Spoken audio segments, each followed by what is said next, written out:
କୋଟି ଅଧିକ ଟଙ୍କା ସାଇबर ଠକେଇ ଅଭିଯୋଗରେ 3 ଜଣଙ୍କୁ ଗିରଫ କରିଛି ଭଦ୍ରକ ଜିଲ୍ଲା ସାଇबर କ୍ରାଇମ ଓ ଅର୍ଥନୈତିକ ଅପରାଧ ଥାନାର ପୁଲିସ। ଗିରଫ ହୋଇଥିବା ଏନାୟତ କାଦ୍ରି, ସେହବାଜ କାଦ୍ରି ଓ ଏମଡି ଫରହାନ ଖାନ ଦେଶସାରା ସାଇबर ଠକେଇର ଏଜେଣ୍ଟ ଥିଲେ। ବିଭିନ୍ନ ଉପାୟରେ ଲୋକଙ୍କୁ ଠକାଇ ଟଙ୍କା ଲୁଟ୍ କରୁଥିବା ବେଳେ ବ୍ୟାଙ୍କ ଆକାଉଣ୍ଟର ଡିଟେଲ, ଏଟିଏମ୍ କାର୍ଡ ତଥ୍ୟ ଓ ଇଣ୍ଟରନେଟ ବ୍ୟାକିଂ ଡାଟା ଆଦିକୁ ସାଇबर ପୁଲିସ ବ୍ୟବହାର କରି ଗ୍ୟାଙ୍ଗ ନିକଟରେ ପହଞ୍ଚିଥିଲେ। ହେଲେ ଏମାନଙ୍କର ମାଷ୍ଟର ମାଇଣ୍ଡ କିଏ ସେ ନେଇ ପୁଲିସ ଅଧିକ ଖୋଳତାଡ଼ କରୁଛି। ସେପଟେ ଗିରଫ ହୋଇଥିବା ଅଭିଯୁକ୍ତଙ୍କ ନିକଟରୁ ଦାମୀ ବାଇକ୍, ନଗଦ 2 ଲକ୍ଷ ଟଙ୍କା, ସୁନା ଗହଣା ସହିତ pre active sim, bank passbook, check ବହି ଓ ଏଟିଏମ୍ ସହ ବହୁ ଠକେଇ ସାମଗ୍ରୀ ଜବତ ହୋଇଛି। आज ये सांबादिक सम्मेलन तार हूँ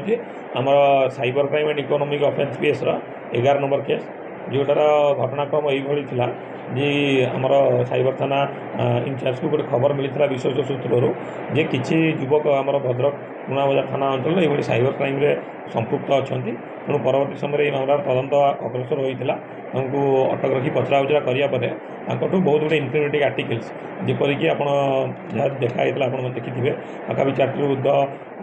बैंक पासबुक 10 टी ऊर्ध एटीएम कार्ड विभिन्न आईडी प्रूफ डीएल आपणकर पाखापाखि 2 लक्ष अधिक टका नगद कैश मिलता गोल्ड बार मिलता ये जमा कराई परवर्त समय तदंतर जाना मिलता है जो बैंक अकाउंट मध्यम पाखापाखि 6 कोटी टका पाखापाखि साइबर फ्रॉड होइथिबार जहाँ आम पाखे सूचना मिली विभिन्न बाहर राज्य में गुजरात पश्चिमबंग विभिन्न राज्य में साइबर फ्रॉड रे जो टंका गुड़िक ट्रांसफर होती बैंक अकाउंट मध्यम होइथिबार आम पाखे हस्तगत होता बर्तमान जेहेतु तदंत प्राथमिक स्तर में अच्छी कौन संपृक्ति अच्छी अलग कौन राज्य में संपृक्त अच्छी नहीं सब तदंताधीन अच्छी बर्तमान आज आम 3 जन को ये केस संक्रांत गिरफ कराऊँ जेहेतु यहाँ एक ऑर्गेनाइज क्राइम सेक्शन आधार में और चिटिंग ठकई सेक्शन आधार में से गिरफ कर आज कोर्ट चालाण कर देखो आप कही रखुच्छे साइबर क्राइम ठकईर विभिन्न प्रकार मध्यम रही विभिन्न प्रकार लोभनीय स्कीम मध्यम ठकई होती विभिन्न मध्यम अच्छी तेणु से टंका जो साइबर ठकई मध्यम जो टंका गुड़िक आसूला से टंका को ये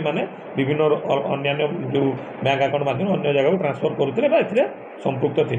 जेहेतु तदंत बर्तमान प्राथमिक स्तर में अच्छी सविशेष सूचना आम आपन को तदंत अग्रगति पर ही देपर देखो ये जो 3 जन जाक जो गिरफ अभियुक्त अच्छा से इनायत कादरी, शाहबाज कादरी और मोहम्मद फरहान खान